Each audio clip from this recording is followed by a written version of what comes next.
আসসালামু আলাইকুম। আপনারা জানেন যে গতকাল থেকে আমরা শহীদ উসমান হাদির হত্যার সুষ্ঠু তদন্তের জন্য ডক্টর মোহাম্মদ ইউনূসকে জাতিসংঘে একটি চিঠি প্রেরণের জন্য আহ্বান জানিয়ে তার বাসভবনের সম্মুখে অবস্থান করছিলাম।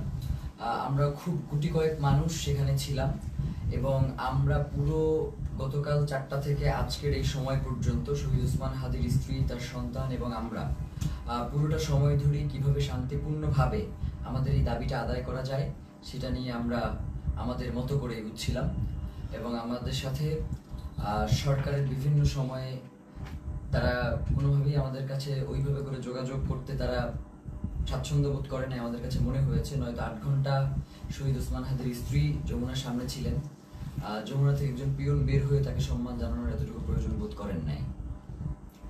তো আমরা আজকে যখন শহীদ উসমান হাদির স্ত্রী তিনি বিকেলবেলা জুমার নামাজের পরে তিনি আবার যখন এসে যমুনা অভিমুখে আসতে রওনা দিয়েছেন, প্রায় কাছাকাছি চলে এসেছেন, তখন আমাদের কিছু ভাই বোন তাদেরকে আমরা ভিতরে পাঠানোর জন্য চেষ্টা করতেছিলাম, কারণ শহীদ উসমান হাদির স্ত্রী একা হয়ে গেলে তার সাথে কি ধরনের পরিস্থিতি ঘটতে পারে সেটা জানবার জন্যই মূলত আমরা তাদেরকে প্রেরণ করবার চেষ্টা করেছিলাম। এবং ভিতরে আমাদের কিছু ইনকিলাব কর্মী মঞ্চের সদস্য ছিল যাদেরকে ভিতর থেকে আবার বাইরে আসতে দেওয়া হচ্ছিল না। তো এই সার্বিক পরিস্থিতি তদারকির জন্য আমরা জুমা এবং শান্তা সহ যুবাকে প্রেরণ করেছিলাম যাতে ওরা গিয়ে দেখে আসে এবং ওদেরকে সঙ্গে করে নিয়ে আসে।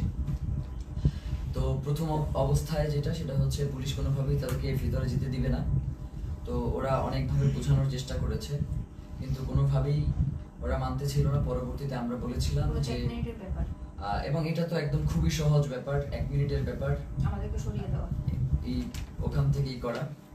তো ওরা কি করেছে, জুমা এবং শান্তার গায়ে হাত তুলেছে এবং দেখবেন যে শান্তাকে গলা চেপে ধরেছে এবং জুমার পুরো গালে তারা তাদের খামচি দিয়েছে আর কি, মানে এইটা কি, এবং বুট দিয়ে ওদেরকে রাস্তায় পাঠিয়েছে।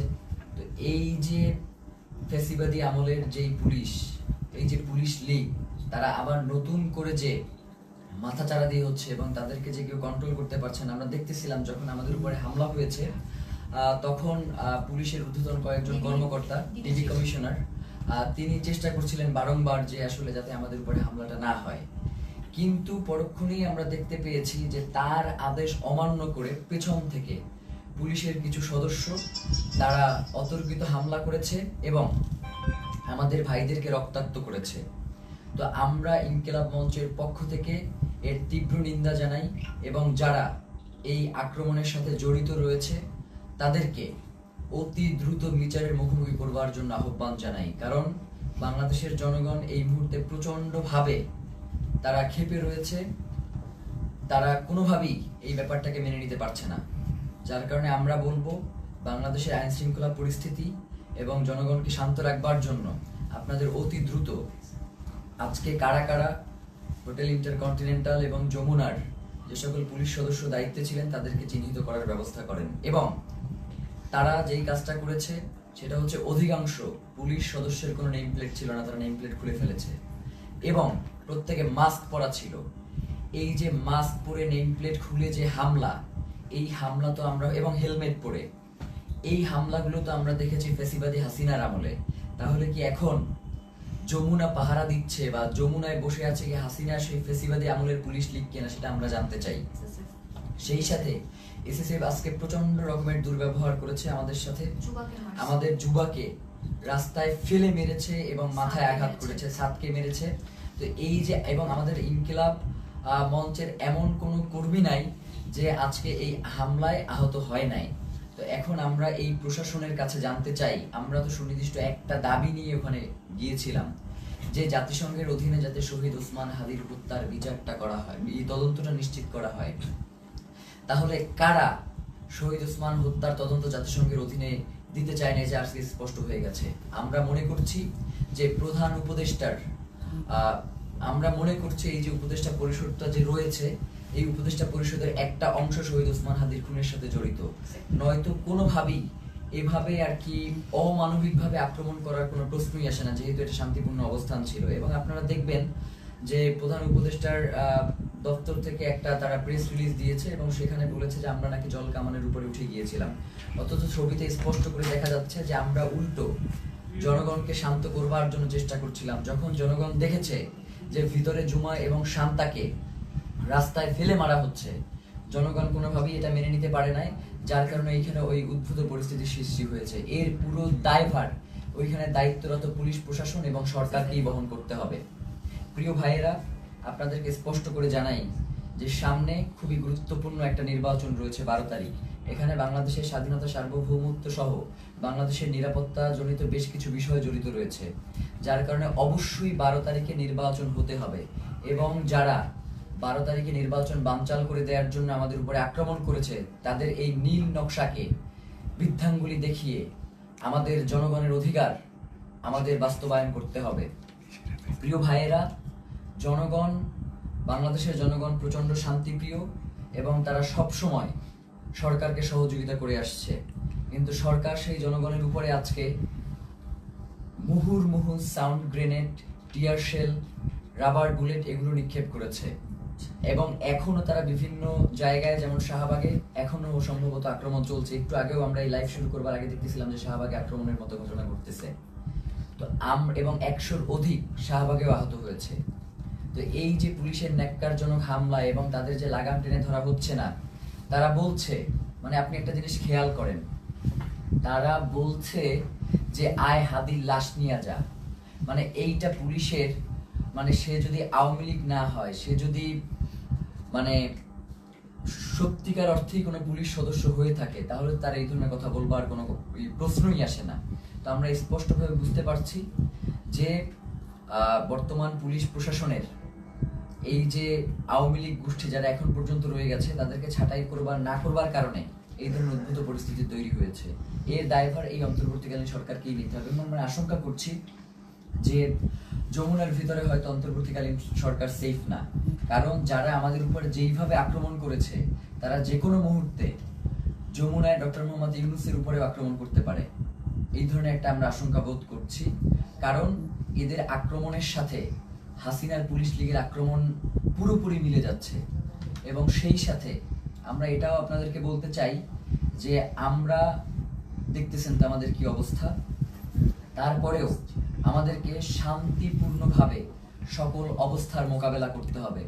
আমরা চাই যাতে বাংলাদেশে কোনো উদ্ভূত পরিস্থিতির সৃষ্টি না হোক, যার মাধ্যমে মূলত আজকের আক্রমণটা হয়েছেই হচ্ছে নির্বাচনকে বানচাল করে দেওয়ার জন্য। সুতরাং এই নির্বাচন অবশ্যই হতে হবে এবং সেটা 12 তারিখেই হতে হবে। এবং যারা নির্বাচন বানচাল করতে চায় তাদেরকে আমাদের রুখে দিতে হবে। আমরা কোনোভাবেই এই নির্বাচনকে বানচাল করতে দিব না, কারণ বাংলাদেশের জন্য এই নির্বাচন অত্যন্ত গুরুত্বপূর্ণ। প্রিয় ভাইয়েরা, সেই সাথে আমরা আপনাদেরকে স্পষ্ট করে যে জিনিসটা জানাতে চাই, সেটা হচ্ছে শহীদ ওসমান হাদির হত্যার যে তদন্ত, সেটা জাতিসংঘের অধীনেই হইতে হবে। আমাদের এখানে আমরা তাদের সাথে কথা বলেছি, তারা আমাদেরকে আশ্বস্ত করেছিল যে জাতিসংঘের অধীনে এটার তদন্ত হবে, কিন্তু তারা কোনো ধরনের সময়সীমা বেঁধে দেয় নাই। তারা ইতিপূর্বেও আমাদেরকে আশ্বস্ত করেছিল তারা ক্ষমতায় থাকা অবস্থাতেই শহীদ ওসমান হাদির হত্যার বিচার করবে, কিন্তু তারা সেই বিচার করতে পারে নাই। যার কারণে আমরা তাদের শুধুমাত্র কথায় আশ্বস্ত না হয়ে আমরা তাদের কাছে একটা দাবি করেছিলাম যে আপনি কবে নাগাদ এই কাজটুকু বাস্তবায়ন করবেন, এই চিঠিটা ইস্যু করবেন, সেটা আমাদেরকে জানান। এখন রাষ্ট্রের কাছে যদি আমাদের এতটুকু দাবি জানানোর অধিকার না থাকে, তাহলে তো বাংলাদেশ বলে কোনো রাষ্ট্র এই মুহূর্তে সাস্টেইন করবার কথা না। এখন তো এই রাষ্ট্র তাহলে অন্য দেশের প্রক্সি দিচ্ছে এই রাষ্ট্র কোনো না কোনোভাবে।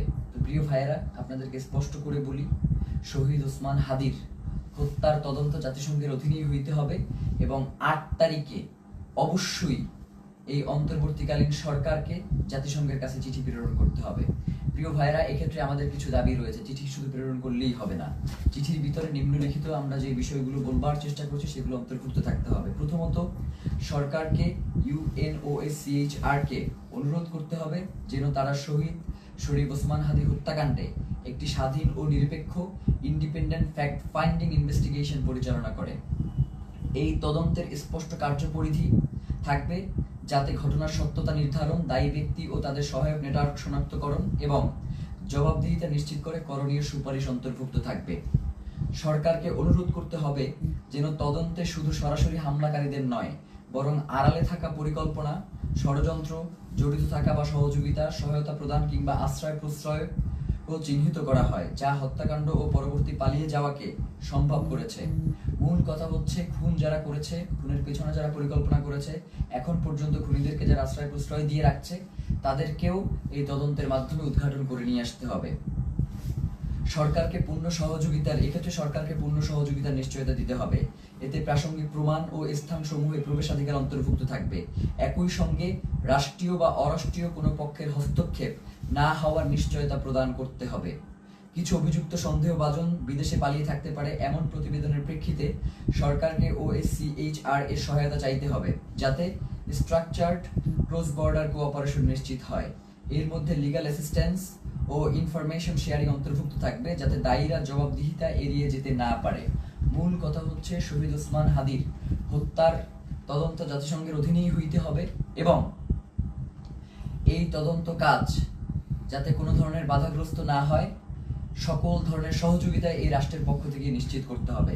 এর বাইরে আমাদের কাছে কোনো সেকেন্ড অপশন নাই। আজকে আমাদেরকে গুলি করেছেন, কালকে প্রয়োজনে আমাদেরকে মেরে ফেলেন, কিন্তু শহীদ ওসমান হাদির হত্যার বিচার এই বাংলার জমিনে হইতেই হবে। এর বাইরে কোনো সরকারের সেকেন্ড কোনো অপশন নেওয়ার কোনো সুযোগ নাই। প্রিয় ভাইয়েরা, আপনাদেরকে বলি, এই যে আজকে আমাদের উপর যে ন্যাক্কারজনক হামলা হয়েছে, এই ন্যাক্কারজনক হামলার পিছনে কারা রয়েছে, কারা আমাদের উপরে অতি উৎসাহী হয়ে আক্রমণ করেছে এবং আমাদের ভাই বোনদেরকে, মানে একটা মানুষকে আসলে কতটা বাড়ি দেয়া যায় লাঠি দিয়ে, আমরা এটা প্রশাসনের কাছে জানতে চাই। একজন মানুষকে আমি ভিডিওতে দেখেছি 30 থেকে 32টা বাড়ি দিয়েছে, যতক্ষণ পর্যন্ত সে ওইখান থেকে নিরাপদ দূরত্বে না যাইতে পারছে ততক্ষণ পর্যন্ত একজনের পরে আরেকজন তাকে আঘাত করতেই ছিল। ব্যাপার যেটা ঘটতেছে সেটা হচ্ছে, আমাদের কাছে মনে হচ্ছে যে এই প্রশাসন এখন আর অন্তর্বর্তীকালীন সরকারের কথায় চলে না। এই প্রশাসনকে কেউ নিয়ন্ত্রণ করছে। সেই নিয়ন্ত্রক কারা সেটা বাংলাদেশের জনগণের কাছে সরকারকে জানাতে হবে, নয়তো এই সরকারের অবশ্যই দায় থেকে যাবে যে কারা জুলাই জনতার উপরে এই আক্রমণটা করলো। তারা শহীদ ওসমান হাদিকে হত্যা করতে পারে নাই। শহীদ ওসমান হাদির হত্যার বিচারের দাবি যদিও জানানো না যায়, তাহলে তো এই রাষ্ট্র সামনে ফাংশন করবে না। এবং আমরা ইতিমধ্যেই দেখতে পেয়েছি যে রাজনৈতিক দলগুলো থেকে এই আক্রমণের ঘটনার ব্যাপারে প্রচন্ড উল্লাস প্রকাশ করা হচ্ছে, আপনারা দেখেছেন। আমরা আপনাদেরকে স্পষ্ট করে জানাই, এই 12 তারিখ ভোটের মধ্য দিয়ে তাদেরকে আপনাদের একটা স্পষ্ট বার্তা জানান দেওয়ার সুযোগ রয়েছে। আপনারা 12 তারিখ তাদেরকে ভোটে পরাজিত করে ইনসাফ ও বাংলাদেশের স্বাধীনতা সার্বভৌমত্বের একটা রাষ্ট্র গড়ে তুলবেন, এমনটাই আমাদের প্রত্যাশা। এবং গণভোটে অবশ্যই আপনারা হ্যাঁ দিবেন, কারণ জুলাই সনদ বাংলাদেশের জন্য অত্যন্ত গুরুত্বপূর্ণ। এর সাথে বাংলাদেশের স্বাধীনতা সার্বভৌমত্ব, সীমান্ত, নিরাপত্তা সবকিছু জড়িয়ে আছে। যার কারণে জুলাই গণভোটে আপনাদেরকে অবশ্যই হ্যাঁ দিতে হবে এবং যারা সৎ এবং যোগ্য, তারা যে দলেরই হোক না কেন, তাদেরকে ভোট দিয়ে আপনাদেরকে ইনসাফের বাংলাদেশ প্রতিষ্ঠার জন্য ক্ষমতায় নিয়ে আসতে হবে। এবং সাধারণ জনগণকে আপনারা আহ্বান জানাই যে আপনারা 8 তারিখ পর্যন্ত একটু ধৈর্য ধারণ করুন, যেহেতু সরকারের পক্ষ থেকে স্পষ্ট বিবৃতি দেওয়া হয়েছে যে 8 তারিখে তারা জাতিসংঘের কাছে এই চিঠি ইস্যু করবে, প্রেরণ করবে। তো এবং তার আগে অবশ্যই এই চিঠি প্রেরণের আগে এই চিঠিতে তারা কি লিখেছে সেটা আমাদেরকে দেখাতে হবে। এইটা না দেখিয়ে কোনো ধরনের ছল চাতুরি মার্কার চিঠি কোনো প্রেরণ করা যাবে না এবং এটা অবশ্যই আমাদেরকে নিশ্চিত করতে হবে। প্রিয় ভাইয়েরা, বাংলাদেশের স্বাধীনতা, সার্বভৌমত্ব এবং ইনসাফের লড়াইয়ের জন্য শহীদ ওসমান হাদি শাহাদাত বরণ করেছেন। আমাদেরকেও যদি শাহাদাত বরণ করতে হয়, আপনারা ইনসাফের এই লড়াইকে কোনোভাবেই থামিয়ে দেবেন না। ইনসাফের এই লড়াই আমাদেরকে অবশ্যই চালিয়ে নিয়ে যেতে হবে যতদিন পর্যন্ত আমরা বাংলাদেশের আজাদিকে টিকিয়ে রাখতে আমরা চাই। আমার আশেপাশের 2 জন প্রচন্ডভাবে আক্রান্ত হয়েছে, আমি নিজে আক্রান্ত হয়েছি। আমার এবং আমাকে এবং প্রত্যেকের মাথা টার্গেট করে, এই যে আমার পাশে সালাউদ্দিন আম্মার বসে আছে, ওকে মাথা লক্ষ্য করে গ্রেনেড নিক্ষেপ করা হয়েছে, কিন্তু আল্লাহকে বাঁচিয়ে দিয়েছে যে সেটা জায়গা মতো ওরা নিক্ষেপ করতে সক্ষম হয়নি। ওর মুখে সেলাই দিতে হয়েছে, ওর হাতে ব্যান্ডিজ, জুমার গালের প্রত্যেকটা জায়গা আছড়ানো, মাথায় বাড়ি দিচ্ছে, শান্তাকে গলা টিপে ধরেছে। আমাদের এবং ইনকিলাব মঞ্চের যারা ভিতরে ছিল, আমাদেরকে ওখান থেকে আমাদেরকে গুলি করে রাবার বুলেট নিক্ষেপ করে সরিয়ে দেওয়ার পরে তারা আমাদের যে সকল ভাই ভিতরে আটকা ছিল শত শত পুলিশ গিয়ে তাদেরকে নির্বিচারে পিটিয়েছে। ফাহিম সহ 2-3 জনের হাত ভেঙে গিয়েছে এই পিটানে। আমরা আমাদের আরেকজন কর্মী যার অবস্থা খুবই সংকটাপন্ন ছিল, যাকে অক্সিজেন দিয়ে তারপরে হসপিটালে নিয়ে আসতে হয়েছে এবং তাকে প্রচন্ডভাবে মাথায়, হাতে, কোমরে সব জায়গায় এত পেটানো হয়েছে যে সে এখন ট্রমাটাইজড। আমরা জানাতে চাই, এই সরকারকে বলতে চাই, আপনি অতি দ্রুত কারা এই আক্রমণ করেছে তাদেরকে চিহ্নিত করে বিচারের মুখোমুখি করেন, নয়তো যে কোনো পরিস্থিতির জন্য আপনাকে অবশ্যই দায়ী থাকতে হবে। কারণ বাংলাদেশের জনগণ ততক্ষণ পর্যন্তই শান্তিপূর্ণ যতক্ষণ পর্যন্ত জুলাইয়ের প্রেক্ষাপট তৈরি না হয়। আপনারা কিন্তু খুব তাড়াতাড়ি একটা জুলাইয়ের প্রেক্ষাপট তৈরি করে ফেলতেছেন। এখন যদি আপনারা এটাকে কন্ট্রোল করতে না পারেন তাহলে বাংলাদেশের স্বাধীনতা, সার্বভৌমত্ব কিন্তু টিকবে না। এবং আপনাকেও প্রধান উপদেষ্টা আপনি আছেন, আপনি আমেরিকাতে চলে যাবেন সেটা হবে না, আমাদের কাছে জবাবদিহি করে এরপরে আপনাকে আমেরিকা যেতে হবে যে কেন জুলাই জনতার উপরে, শহীদ ওসমান হাদির ভাই বোনদের উপরে এভাবে ন্যাক্কারজনক হামলার মতো ঘটনা ঘটানো হলো। ছাত্র ভাইদেরকে উদ্দেশ্য করে বলি যে আমাদেরকে ধৈর্য ধারণ করতে হবে এবং আমাদেরকে এই লড়াই কৌশলের মধ্য দিয়ে আমাদের যাতে মনোবল ভেঙে না যায় আমাদেরকে সে ব্যাপারে সচেষ্ট থাকতে হবে। এই লড়াই তো একদিনের লড়াই না, আমাদের আজাদির লড়াই চলছে এবং আজাদির এই লড়াই চলবে। আমাদের এখন পিঠ থেকে গিয়েছে, আমাদের আসলে আর পিছনে যাওয়ার কোনো সুযোগ নাই। এখন থেকে আমাদেরকে সামনেই এগিয়ে যেতে হবে। 8 তারিখ পর্যন্ত যেহেতু সরকার সময় চেয়েছে, আমরা সরকারকে সেই সময়টুকু দিলাম। সে যদি এই সময়টা আগেই ঘোষণা করতো তাহলে তো এই ধরনের কোনো পরিস্থিতি তৈরিই হতো না। যার কারণে আমার কাছে মনে হয় যে সরকার ইচ্ছাকৃতভাবে এই ঘটনা ঘটিয়েছে। এর দায়ভার সরকারকেও বহন করতে হবে। বাংলাদেশের জনগণ এই অন্তর্বর্তীকালীন সরকারকেও ছেড়ে দিবেন, এটা বলে দিলাম। আজকের মতো আমরা সবাই প্রচন্ডভাবে আহত অবস্থায় এখানে বসে রয়েছি। ফাহিমের দেখেন যে পুরো ট্রাউজারটা ওর রক্তে লাল হয়ে আছে, আমার পুরো পাজামার রক্তে লাল হয়ে আছে, ওর পুরো হাত আঙুল ভেঙে গেছে, মুখে সেলাই দেয়া, এবং এইভাবে প্রত্যেককে এমন ভাবে আক্রমণ করা হয়েছে। আল্লাহ আমাদেরকে রক্ষা করেছেন, নয়তো তাদের যেই ধরনের আজকে আক্রমণের ভূমিকা ছিল তারা আমাদেরকে খুন করবার উদ্দেশ্য নিয়ে এই আক্রমণটা করেছে। তো আমরা আমাদের এক ভাইকে হারিয়েছি, আমাদের কোনো হারানো, এরপরে যদি আমরা আমাদের কোনো ভাইকে হারাই, এরপরেও নির্বাচন হইতে হবে, নির্বাচন পেছানো যাবে না। নির্বাচনের পরে যে রাজনৈতিক দল ক্ষমতায় আসবে তারা যদি এই ব্যাপারে কোনো সুষ্ঠু পদক্ষেপ না নেয়, আমরা শুধু বলি ব্যাপারটা এমন না, আমরা তাদের জীবনকে জাহান্নাম বানাই দিব বলছি, তাদের জীবনকে জাহান্নাম বানাই দেবো, এই কথা বলেই শেষ করলাম। জুমার কিছু বলবার আছে? ধন্যবাদ। আসসালামু আলাইকুম।